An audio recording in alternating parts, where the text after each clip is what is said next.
Good afternoon and welcome to this lecture of mechatronics on data acquisition system. As you know, my name is Professor Sachin Tolkar. I'm assistant professor in Mechanical Engineering Department, Nava Sahyadri. Okay. So we are going to discuss today new syllabus topics in data acquisition system. That is chapter number or unit number 2. This has been newly introduced. That is data storage applications in household. So what are the data storage applications? We'll see one by one. Data acquisition system has DAQ has wide range of applications in household electric appliances, just like in musical instruments, high fidelity audio, music synthesis, and tone controlling. We need data acquisition system. In toys and games, we can use data acquisition systems. In digital telephone and television systems, we are going to use data acquisition systems. Power tools, cars, just like adaptive driving control, anti-skid brake, engine control, navigation and global positioning, vibration analysis, and anti-collision radar system. In all these applications, we are going to use data acquisition system. And in air conditioning devices such as we are going to see in next slide, using data acquisition system, it is very easy to monitor and control these devices. So we'll see this is schematic diagram of air conditioning system with data acquisition sensors. So there will be sensors provided in this 1, 2, 3, 4, 5 places, and they will measure all the parameters required in air conditioning system, just like pressure transmission, temperature sensor, humidity, and temperature sensor.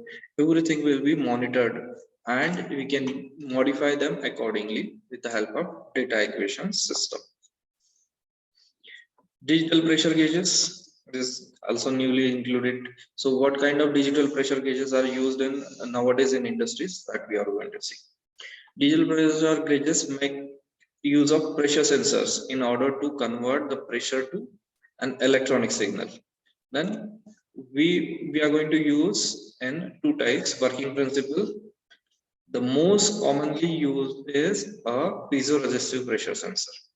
This sensor consists of a diaphragm that is equipped with piezoresistive elements. The medium pressure causes the diaphragm to deflect.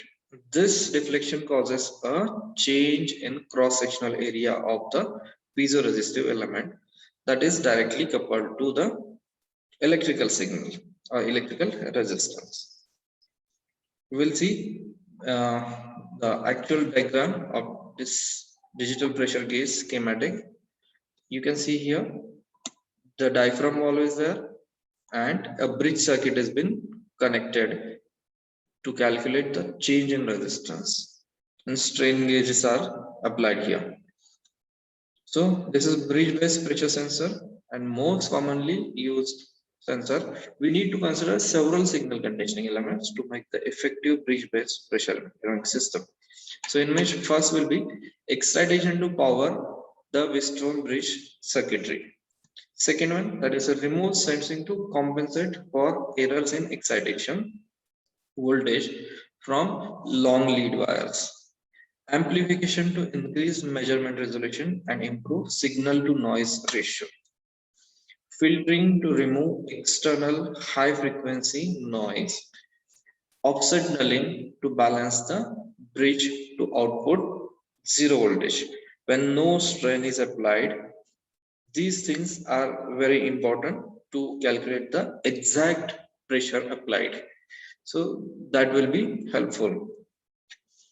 Shunt calibration to verify the output of the bridge circuit to a known expected value. This is also the part of signal conditioning devices in digital pressure sensor. Now, digital flow measurement. In digital flow measurement, we are going to use 5 types of flow measurement systems. One is optical flow meter. It uses lights to determine the flow rate. Small particles which accompany natural and industrial gases pass through the two laser beams focused a short distance apart in the flow path. in a pipe by illuminating optics. Laser light is scattered when a particle crosses the first beam. Detecting optics collects scattered light on the photodetector, which is then generates a pulse signal. This kind of flow meter, this type of technology we have used in LIDAR also. In yesterday's lecture, we have discussed the LIDAR. So light emitting device. So this is a same like two laser beams will be focused and they can calculate the flow of that particular gas. Thermal mass flowmeters use combination of heated elements and temperature sensors to measure the difference between static and flowing heat transfer to fluid and infer its flow with the knowledge of fluid specific heat and density. The third one, that is magnetic flow meter. It uses a magnetic field applied to the metering tube, which results in potential difference proportional to the flow velocity perpendicular to the flux lines. The potential difference is sensed by electrodes aligned perpendicular to the flow and the applied magnetic field.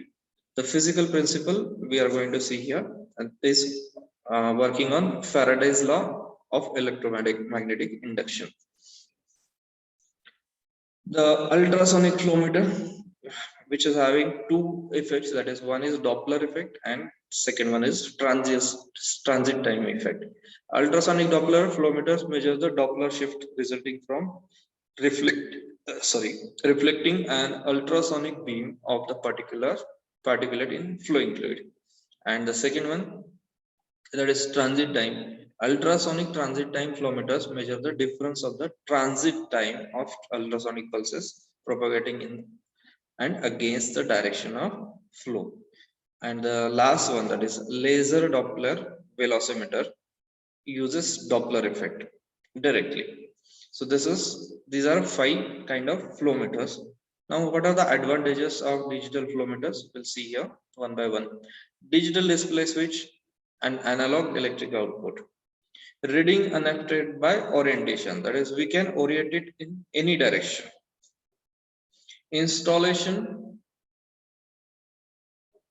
position and pressure variation, and flow, which is set value. Total air consumption in a day can now be measured. So with the help of if flow is been set value, we can calculate the total air consumption in a day.